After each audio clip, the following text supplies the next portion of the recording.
Hello, magandang araw po sa ating lahat and thank you so much for this invitation to talk about mental health, which is a topic very close to my heart, a topic that I passionately advocate about for both professional and personal reasons. So, for this video, we'll talk about mental health as a tool in promoting personal and professional effectiveness in the workplace and even in our own personal lives. So, we will have a journey towards promoting mental health in the workplace. However, our sharing would focus more on carers' stress and well-being.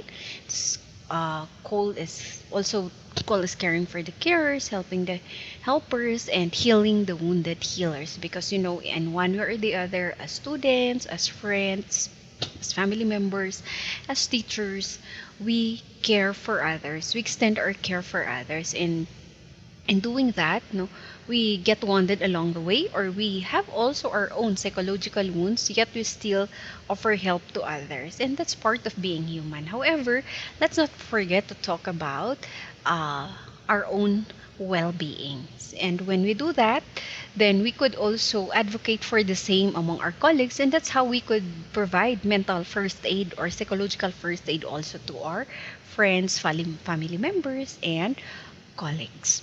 So let's start our sharing with this quote from C.S. Lewis. He said, "Mental pain is less dramatic than physical pain, but it is more common and also more hard to bear. The frequent attempt to conceal mental pain increases the burden. And often than not, it is easier to say, 'My tooth is aching,' than to say, 'My heart is broken.'" Di ba nga, mas siguro madaling inuman ng paracetamol or any pain reliever ang sakit sa ngipin, sakit sa ulo, sakit sa the physical pain that we bear. But when we talk about uh, sakit tinakam, sama ng loob, that is quite more difficult to bear. Sometimes people do not know what to do about it, so that things become more complicated. Nonetheless, there's a light at the end of the tunnel. So that's what we're going to talk about now. How do we deal with broken hearts for various reasons? Our hearts may be broken, quote unquote, for various reasons, but there's something we can do about it. But anyhow, that's part of mental health. Mental health facts in the workplace data would reveal that 64% of employees would describe their jobs as successful, and this could break their heart, or maybe because their heart is broken because of frustration, disappointment in their relationships, maybe in other things that they do in their academics, in their you know interaction with other people, and their job becomes stressful. 52% would also believe that their mental health interfered actually with their work, so it becomes cyclical. And then 24% would have a panic attack at work. Ito yung mga biglang pinagpapawisan ng malamig, tumatayo yung balahibo, or hindi makakonsentrate. Depende kung nasan yung ating stress, saan natin nararamdaman yung ating stress. Yung iba biglang nanakit ang tiyan, yung iba biglang natatae, no? But we have different ways of, physiologically expressing our anxieties or our worries. And then we have here 41% who have been diagnosed with a mental health issue. Yes, we even have colleagues in the university who had been diagnosed, but they are still functional. Okay, because of course, if you are able naman to receive appropriate treatment, then you can still go on with your life. And that's one fact about mental health that we need to keep in mind. Not because you have a mental disorder or mental health disorder that you can no longer perform your daily activities. You still can, as long as you receive the appropriate treatment or intervention. Okay. Now, with all these mental health facts, it says here in the middle that only a quarter felt comfortable asking to take a mental health day. And actually, in the Philippines, we don't have naman a mental health break. I don't know. I think is a group who's trying to, advocate for that, lobby for that. Hopefully that will work one day because sa workplace kasi ginagamit talaga natin utak natin. And even in our own uh, even for students, no, so that at many points in our lives we need to take a mental health break, okay, for us to break this tendencies in the workplace. Now, let's try to see what is mental health. Kasi yun, may mga mental health facts. Pero ano nga ba ang mental health? Now, let's look into it as defined by the World Health Organization or WHO. So, mental health is actually a state of well-being. So, it is something positive. It's not all about having a mental disorder, not necessarily.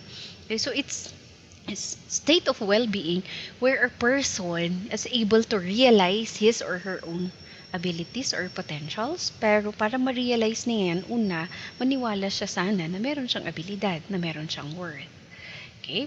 And then, with that, he is able also to cope with the normal stresses of life, and consequently, he is able to work productively and contribute to the community. For us who are already working, we can contribute immediately dito sa workplace natin, and then in our own families, and then in our immediate community in ways that we can, and that is feasible for us.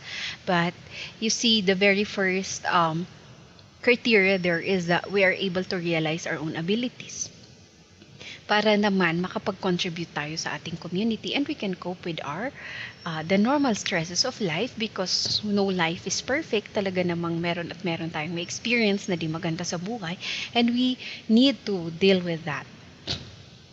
So, I love this illustration of mental health and well-being. So, mental health is a balance between our psychological, social, physical resources, and the challenges that we also encounter along these aspects of our existence. So, yun, balance siya dapat. Actually, dagdag natin ang spiritual sa dalawang side na yun. Now, what contributes to mental health then? Para magkaroon tayo ng state of well-being along the different dimensions of existence. So, we have here biological factors, psychological factors, social factors, and the spiritual factors, which we collectively refer to as the BPSS, or the Biopsychosocial Spiritual Model of Mental Health and Well-Being. So, along biological, what would contribute to a biological health? Of course, good eating habits, sleeping habits, good hygiene, exercise, anything that would maintain our physical self, a healthy physical or biological self. Psychological, this includes our self-awareness. Are we aware of how aware we are of our abilities, our limitations, and what kind of self-esteem do we have? Is it high or is it low? Do we believe that we have worth in this earth? May kwenta tayo, we have value, we have purpose. No? Part of psychological health is also our thought patterns. Do we tend to think of the positive events in life, positive possibilities, or we tend to be pessimistic? That would affect our psychological health. I hope we are more of the positive side, because problems would come, but solutions would are also there for us to discover. And our stress management, conflict management, anger management, things that we do to manage or to deal with our emotions, as well as other thought patterns or mental processes. That's psychological health, or psychological factors contributing to mental health. For social, this talks about our interaction with people. So that includes our support system. And support system is not limited to our family members. We also have our workmates. We also have our church mates. We also have our friends. We also have our relatives. Any person or any group whom we feel like we belong, and we feel their support to us, especially when things are difficult, and even when things are better. They're still there to be our cheerleaders and our supporters. So Uh, Social health involves maintaining good interpersonal relations and our ability to survive in the midst of diversity. Because in our existence, we really have to deal with different people, or people with different cultural background, people belonging to different gender, people of different profession, people who have different upbringing from us, but we still need to live with them. No? So we need to somehow do some compromises because we cannot just insist on what we like. And that's one way of us. That's just one way for us to, survive in the midst of diversity. But that's one thing that would maintain a good mental health for us. And the final factor, their major factor is spiritual, that feeling of us being connected to an ultimate source of meaning and strength. So that when things become so difficult, we know that there is that, external and ultimate force whom we still, uh, uh, you know, gain or uh, get our, strength from, because we believe that there is someone greater than us, someone who created things and will make things visible for us. And spirituality goes beyond religiosity. It's more of this feeling of personal connection with that ultimate. So that if we believe that the ultimate also created other people and also created other creations like nature, animals, and so on, then we also maintain good relations with nature, with the environment, with animals, because we know that that's one way also for us to connect with this ultimate. And that is one way of us expressing our sense of spirituality. All in all, these BPSS, or biological, psychological, social, and spiritual factors, contribute to a good mental health. Turning further or reflecting further from that illustration, we can see that there are several factors. So it's not family alone, it's not heredity alone, it's not peers alone, and it's not even media alone that contribute to one's mental health and maladjustments and or disorders. It is an interplay of several factors that could both risk or protect a person from mental health disturbances. So we cannot just blame when somebody goes through something difficult, or pag na-stress ang isang tao, or nagka-problema, or nagkaroon ng konting experience of depressive symptoms or anxiety symptoms. We cannot say na kasalanan ng pamilya niya or dahil sa pamilya niya. Ang daming pwedeng mag-contribute. And sometimes we can also be contributing to that through our stereotypes and prejudices. So, it's a combination of a lot of factors that would either make us experience optimum well-being, or minimal well-being, or maximum mental illness, or minimum mental illness. What I like here is this part where a person who experiences a high level of mental well-being despite being diagnosed with a mental illness. As I mentioned earlier, it's very possible that a person who is diagnosed of mental disorder can still function well as long as he is receiving psychosocial, and spiritual support from around, or he has good, you know, uh, state of well-being along these factors. And always remember, we can contribute to that well-being of a person diagnosed with mental disorder. Because on the other end, a person who has no diagnosable mental illness can still experience a low level of mental well-being. And sometimes na-experience natin ito pag namatayan tayo, nawalan tayo ng bagay o tao na importante sa atin. We become so down, we feel so down, we feel so lonely, yung tipo bang hindi natin alam paano mag-move on. At some points, we become,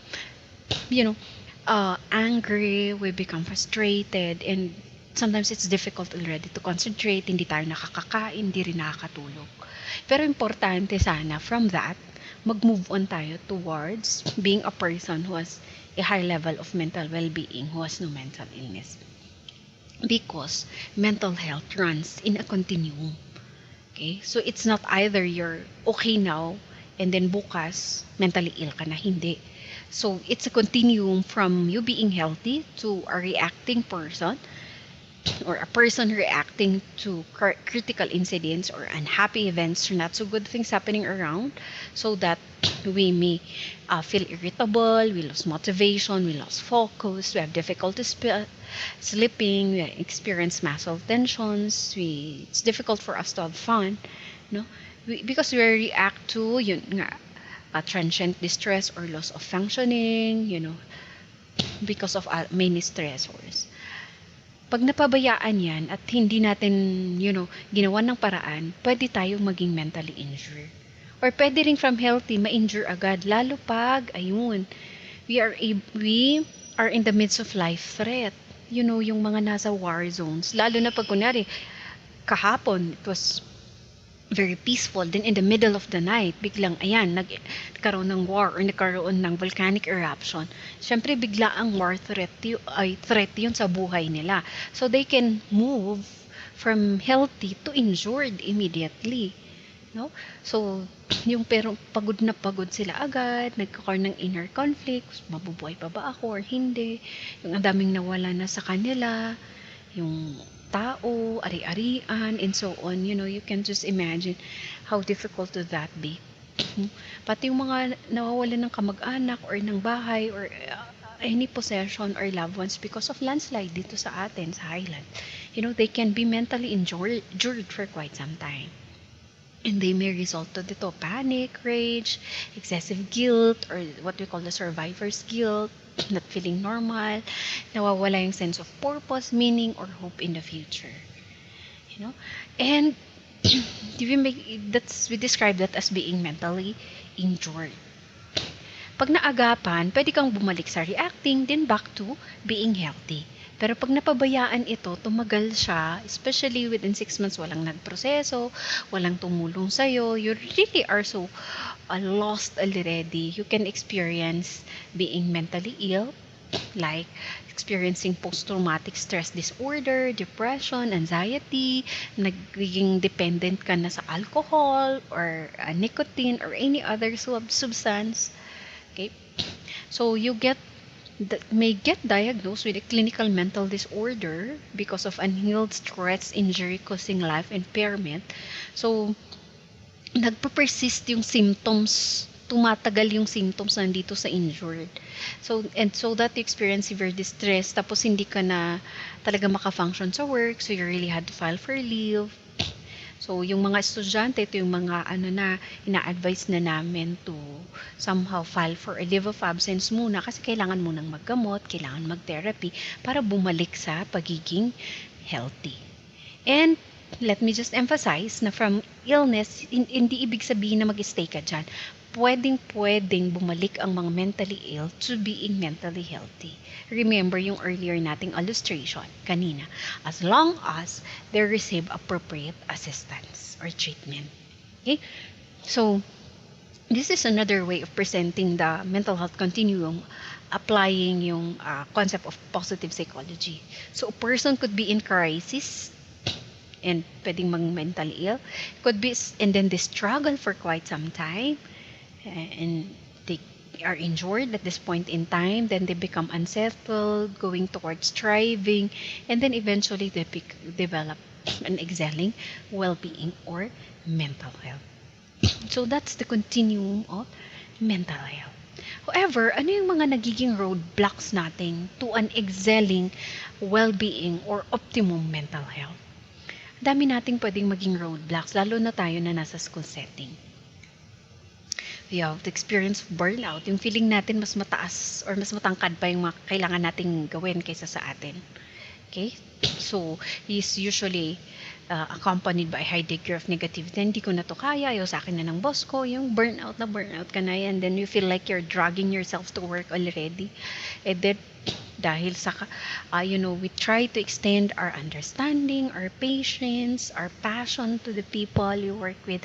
Nakaka-experience na rin tayo ng compassion fatigue. Ito yung nakakapagod ng tumulong, yung feeling. Parang I've given so much already, I don't know how to stretch myself pa. Okay, and so that ayaw mo na, hindi mo na alam paano tumulong. Or empathy fatigue, this exists, psychological, emotional, social, physical, occupational, and spiritual exhaustion that occurs on a continuum, low to high level of empathy fatigue, resulting from our from our own wounds that are continually revisited by our clients' life stories. When we listen to sad stories of our students, it may make us recall also of our own struggles when we were student, when we were younger. Tapos, mariremind sa atin na, ganun din ako noon.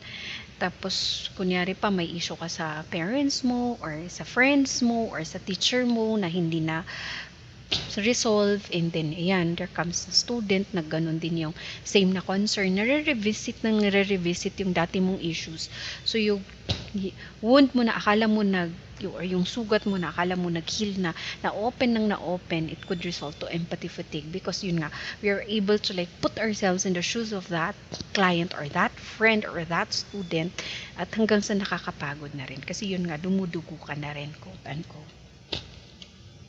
And we could also experience vicarious trauma. So, yung experiencing the difficulty or the trauma of others.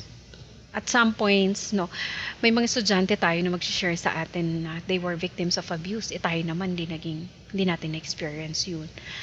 Pero, in our effort to empathize with them, to put ourselves in their shoes, when they cry with us, nakiki-imagine tayo, nakikiamoy tayo doon sa kinukwento nila. And so that yung trauma, parang napapasa na siya sa atin. That's what we call the vicarious trauma. We could also experience this when we continuously expose ourselves to traumatic incidents in social media, sa TV, and other forms na somehow na i-expose tayo sa pain ng ibang tao. So, compassion fatigue, empathy fatigue, vicarious trauma are actually the results of us absorbing the sight, the smell, the sound, the touch, and feel of the stories told in detail by victims searching for a way to release their own pain. So nakikiramdam tayo. Normal lang yun sa atin kasi tao nga tayo. Kaya lang, napapagod din tayo. Okay, so that when we open our hearts to hear someone's story of devastation or betrayal, our cherished beliefs are challenged and we are changed. Okay, and we realize na hindi nga perfect yung mundo, and so that we, because of our experience of compassion fatigue, empathy fatigue, vicarious trauma, then we feel depleted in terms of our interpersonal effectiveness. Hindi na tayo masyado nakaka-focus, feeling natin hindi na natin naiintindihan yung ibang tao kasi parang napagod na rin tayo sa kabibigay ng care and attention sa ating mga loved ones, students, and even some strangers sometimes. So we experience also yung physically na parang pagod na din tayo. We may also withdraw sometimes. Ayaw nating makihalubilo muna. Hindi tayo nakaka-focus. Feeling natin, am I still meant for this career? Para sa akin pa ba ito? Bakit ba kasi ako nandito sa career na to? Hindi naman ito ang inaral ko. Hindi naman ako hindi naman teaching ang in-enroll ko. Diba? So we become confused in terms of the purpose and meaning of our lives. And sometimes we also lost connection with some of our spiritual practices. And we experience parallel experience already with our students or our clients. Like we're living out of balance already. And what are some more specific warning signs of this? Ayan, pag medyo ayaw na natin pumasok, lalo na pag biglaan ito, hindi ka naman dating ganyan. tas biglang bumaba yung performance mo, tapos yun na, nag-increase yung intake mo ng alcohol, drugs, tobacco, caffeine. So kasama dyan ang kape ha. Okay. Then frequent headaches and backaches. Meron tayong qualifiers dyan frequent headaches and backaches, lalo na pag hindi naman dating ganyan. Withdrawal from social contact, nagiging poor na yung decision making mo kasi yun nga, pagod ka, hindi ka makafocus, you know. Ayan, so low energy, unusual displays of emotions, yung bigla kang nagkakaroon ng, you know, nagiging very reactive ka na, irritable, ayan, you miss deadlines, you don't concentrate, feeling nagiging emotionless ka na, you know, you withdraw from work activities, or you sometimes also overwork. Yung iba, ayaw pumasok, yung iba nag-overwork to forget things. They forget directives, procedures, or requests, kasasabi lang ngayon, patas maya pag tinanong, hala, nakalimutan mo na, yun, nagiging forgetful ka na. Yan, and then having difficulty with work transitions or changes in routines. These are more specific warning signs. Marami pa po. You can still enrich these ones. No? The real challenge is not really more into memorizing all of this. The issue here is you being aware, no?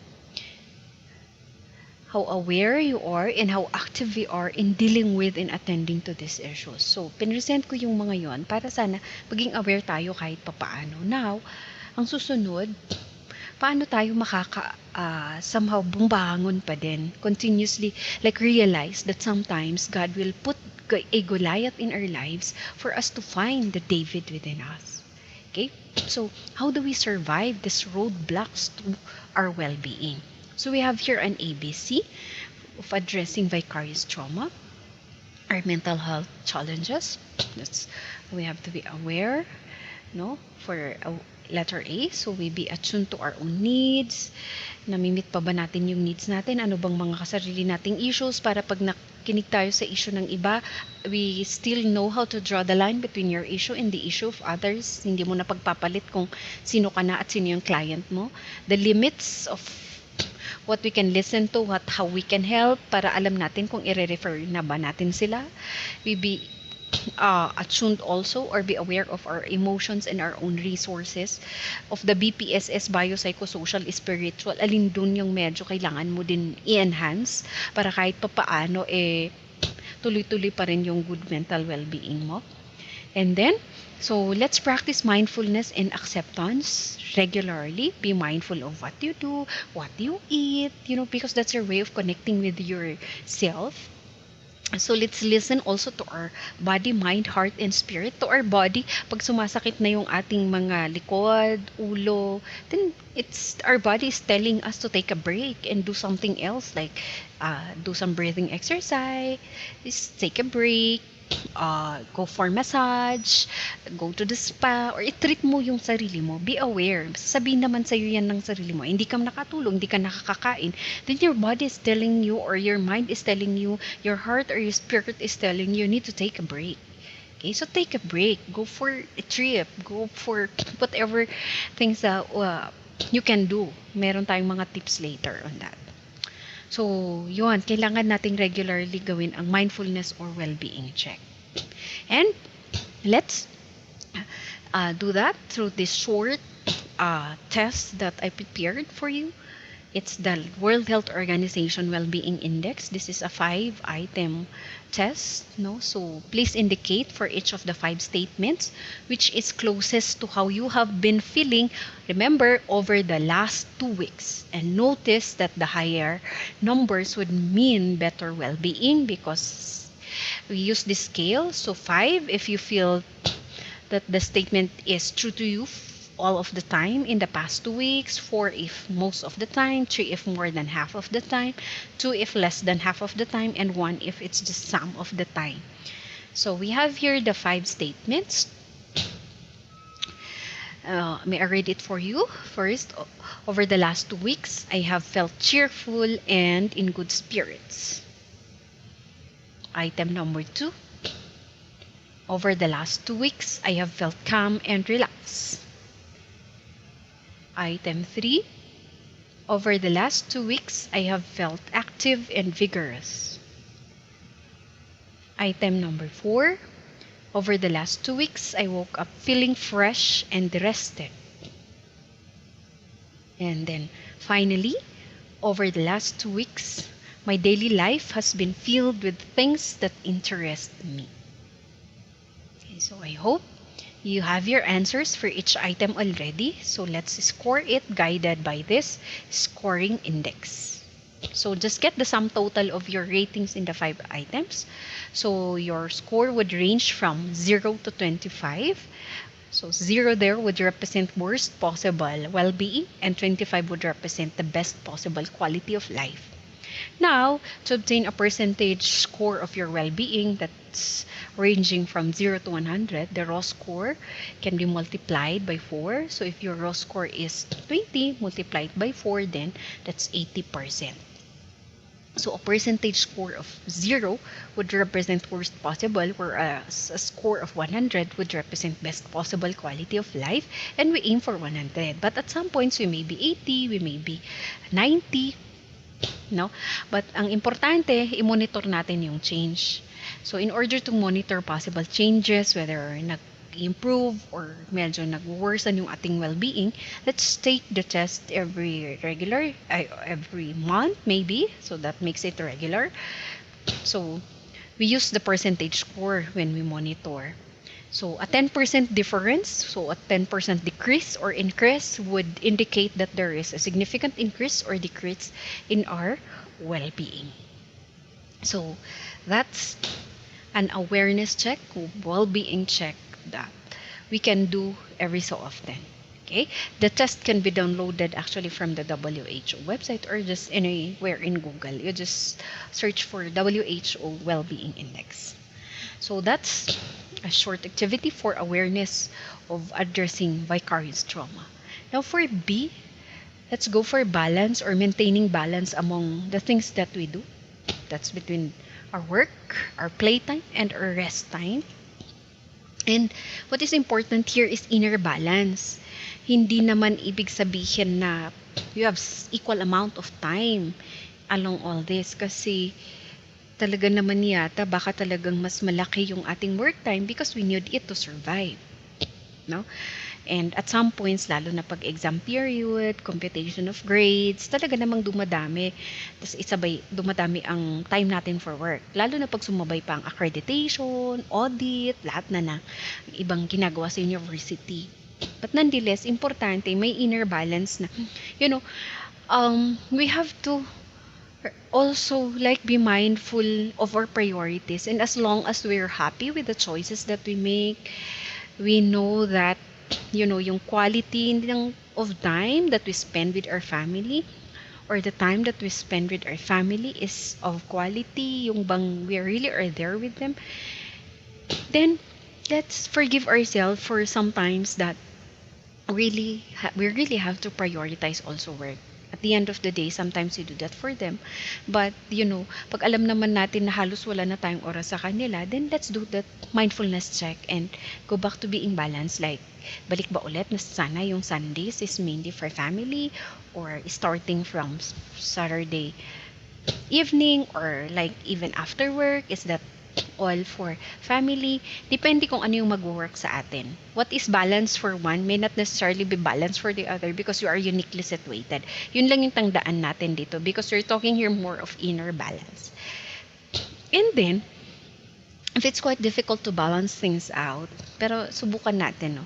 But let's not forget the C, connection. Connection to ourselves, to others, and to someone larger or higher. To ourselves in terms of our physical and psychological health. No? To others for our social health or well-being. And to something or someone higher for our spiritual health. So that, we communicate with ourselves, or we connect with ourselves and to others, and to our ultimate source of meaning and strength, because that's one way of breaking the silence of unacknowledged pain.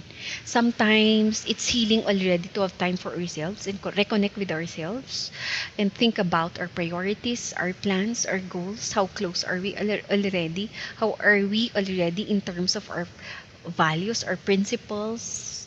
you know, our connection with others who are very important to us, and connection to our ultimate source of meaning and strength. So there, it's very important to maintain this connection, no? And be mindful, be aware muna na somehow ba which area yung medyo nawawalan tayo ng connection, para kahit papaano alam natin kung alin yung i-connect natin. Okay? Because connections offset isolation and increase sense of validation and hope among people. And isa yan sa basic need ng tao, yung bang mabavalidate na may kwenta siya sa mundo para magkaroon siya ng hope. Okay? So let's have that sense of awareness, balance, and connection in all aspects of our lives. So in other words, let's be creatively selfish. Kailangan din natin yan. Yan yung tinatawag nating self-care. Creative selfishness in the sense that we take time to live our life with respect for ourselves, because this allows us to take care of ourselves without feeling guilty about it. Because when we are able to take care of ourselves, then it creates a domino effect to the people we care about. Hindi sila mag-worry sa atin. Hindi din tayo magigilty na di natin nabibigay yung best. Kasi hindi natin mabigay yung best. Kasi nga, depleted din tayo. So in creative selfishness, we tell ourselves, I love you or respect or value you, but I am a separate person with needs of my own, which I need to attend to this time so that I can offer you a more genuine care. So this is our message to others when we do creative selfishness. When we spend time for ourselves. This is our me time. This is our soul-searching time. Okay? And when do we need to do that?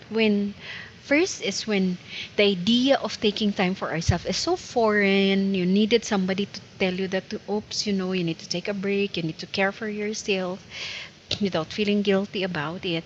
And when the idea of saying no to someone makes you very uncomfortable, or tatayuan ka ng balahibo, kailangan mo naman yun diba? You should not say yes to everything kasi hindi talaga kaya. Not all the things in the world are for us to do. Hindi lahat ng, not all battles in this world are for us to, fight. It's maybe it could also be for others, or we have to do it with others. So if we have no idea already of what a personal boundary is, it's telling us na kailangan na nating maging creatively selfish.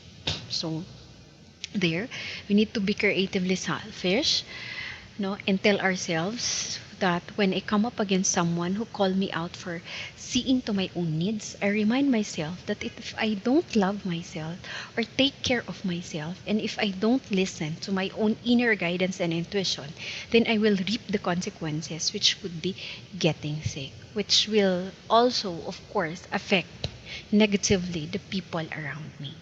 Okay? So the challenge is we need to help ourselves muna. So helping starts with ourselves, because we cannot give what you do not have, as the old adage would remind us. So here are simple ways for us to chill out and recharge our mental health. So yun, pag napapagod tayo, anong mga pwede nating gawin? Mga simpleng pamparelax, at pwede rin nating ituro sa mga estudyante natin. Ayan, unang-una is, take a break, do nothing. Like, minsan ginagawa ko to sa office ko yung parang I can no longer concentrate, di ko alam kung anong unahin ko. Then I just stop what I'm doing, just, focus on the ceiling, or just go out for a while and just, relax my eyes. Kasi the more that we force to do things na hindi natin alam, na hindi tayo nakaka-focus, nakaka-concentrate, the more prone we are to committing mistakes, and the more that we will feel guilty, we will feel bad, and we will feel tired, we will feel angry, frustrated. So it's not helping us to manage our stress. Okay? So yan, relax lang, parang si paring pusa dyan. Okay? And then, when we do nothing, ayan, do some breathing exercises already. Inhale, exhale, and make sure when you inhale, lumalaki yung ating diaphragm, and when we exhale, lumiliit si diaphragm. Kasi pag stress tayo, nababaliktad yan. Inhale tayo, bakit lumiliit siya? Di ba lalagyan ng hangin yung tiyan? So bakit siya liliit? Dapat lalaki yan. So anyway, that we have to check on that. But, let's do breathing exercises. We can see some guides on this YouTube, yung mga breathing exercises. But anyway, yung bang lumabas ka, pan rumor ka, di office mo, or di study area mo, or di balayo, or di school mo na, pan ka umangas basit, that's breathing easy. And then, start off thinking about happy thoughts. You know, uh, pwede mong tingnan sa cellphone mo yung source ng inspiration, picture ng inspiration mo, or baka nasa table natin, or di baka i-search mo na si Facebook, or i-browse mo na si Facebook, maghanap ng happy memories dyan, pero sana hindi sad memories makita mo. Pag alam mong sad memories, ayan, mag-detox ka muna, social media detox ka muna, or you watch funny videos, no, that's one thing that I do also. Okay, yan, think happy thoughts. Yan, or for me, I would watch video of my son on my cellphone, and that's one thing that makes me happy. But I do that after doing some relaxing and some breathing exercise. There. And then, ayan, pinaalam ko po to 10 years ago kay Sir Pawid. But anyway, yan, keep your humor, because that's one for us of activating our happy hormones. Laugh out loud. Para maka-ano ka din, apan ka makikantsaw dita, or maybe watch funny videos also. That's one for us to keep our humor. Or connect with friends na, happy soul. Yan. And then tune in or listen to music. And then, what music do we listen to? Depende kung ano nakaka-relax sa'yo. Kasi for some, yung medyo may kaingay na music. Sa akin, more of meditational music. Minsan din I listen to pop. Depende sa mood. At ganun din tayo. There are times na kailangan ko or gospel music or Christian music. But there are times na yung as in walang lyrics, meditational lang. Okay? Because I do Raj Yoga meditation. And that's one thing that could also make me relax. Kasi may mga guided meditations doon. Or maybe just meditational music. Yun yung mga pwedeng nakaka-relax sa akin. Sa inyo, i-discover ninyo anong music yung nakaka-relax sa inyo. Personalized dapat ito. Wala namang universal na prescription for this. We really have to make our own mental health care habits personalized. Kasi iba-iba tayo, unique tayo talaga. And then, we can walk around or hit the road. Either walking or yung iba nagda-drive. Ayan, pag meron naman, pwedeng i-drive, and if you find it relaxing din, so be it. Because minsan, pag may iba kang nakita, you are able to connect with nature, with the environment, and that could be relaxing also. So, let's hit the road or do some exercises every once in a while. Okay? And then, let's also try, let's visit our favorite place, relaxing place, be it the beach, the mountains, saan pa kaya? Museum, wherever is relaxing for you. Basta yun yung, kumbaga, a place where you would feel so relaxed every time you go there. Yung iba umuwi sa bahay nila, ganun. And they reconnect with their roots or with their parents, with their relatives, and that could be relaxing. So, hitting the road plus going to your favorite place. Ayan, rise, relax, and hopefully grateful. Not today is another day. Medyo nasa bandang huli ito kasi mahirap talaga siya pag yung stress out tayo. So, let's do some other exercises, and then eventually, this could be our check na, wow, nagiging grateful ka na ba everyday na, ay, salamat, may work pa din ako, salamat, papasok pa din ako, thank God I'm breathing, thank God nakikita pa rin yung mga anak ko, thank God I'm still able to help the students. Yan. And then, talk about it. It's very important for us. It helps us experience emotional catharsis, which is the process of emotional unburdening. So, it's a therapeutic method of sharing your feelings, your issues, your thoughts and conflicts to somebody you trust about. Yung bang alam mong hindi siya marites, ichichika agad sa ibang tao yung problema mo. Because, this brings a sense of relief by sharing strong and repressed emotions. Yung pwede mong, ka-importante dito yung meron kang isa or dalawang close friend or maybe your spouse. Depende kung sino yung pagkakatiwalaan mo na pwede mong iiyak lahat ng sama ng loob mo, and you feel like he is all ears and heart to you. Yung nandun siya talaga para makinig sa'yo. Pwedeng wala siyang may sasabihin siya or wala siyang masasabi, basta importante ma-unburden mo yan, mailabas mo. Okay? And then we can also do writing a happy ending. Writing a happy ending is like rewriting our own history. This is one thing that I would usually encourage some of my clients, and see if it could work for you.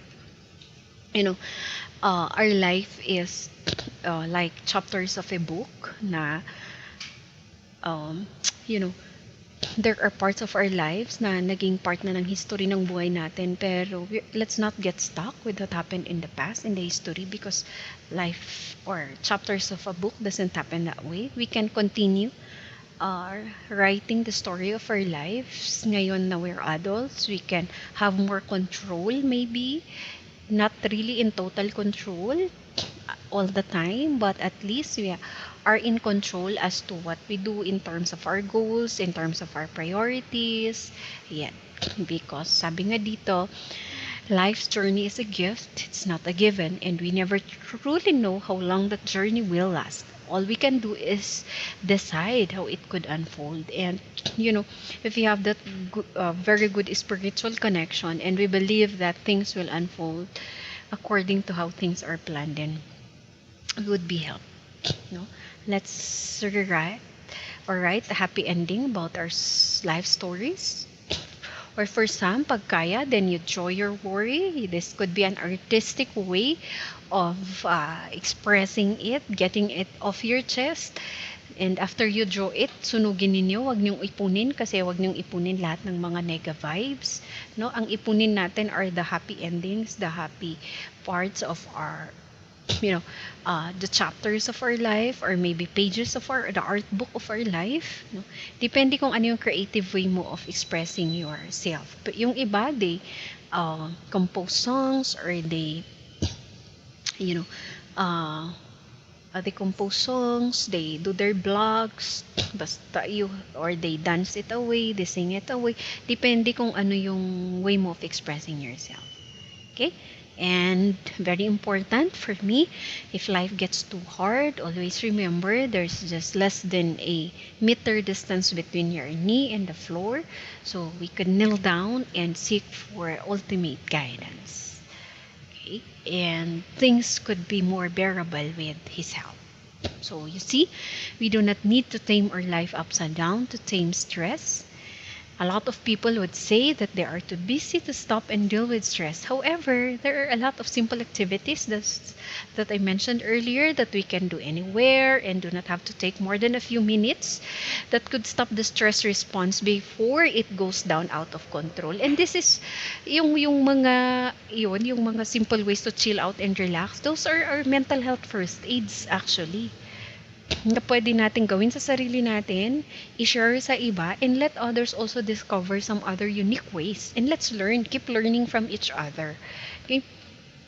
Some of the tips here may not work for you, pero merong nakaka-relax, then so be it, yun yung i-share natin sa iba. Kasi yun nga, kaya nung sabi ko, iba-iba. And every so often, research would, add one or two tips, depende kung sino yung naging respondents ng kanilang study. Ganun naman talaga si research. And that's mental health. It's a growing science. Okay? So, there. Aside from those mental health first aids that we can do, Riff suggested some ways on how to take care of our own mental health on a deeper sense naman ito. So, meron siyang 6 ways, or 6 aspects of well-being. And this would guide us on how do we somehow further our well-being after doing the first aid. Paano pa?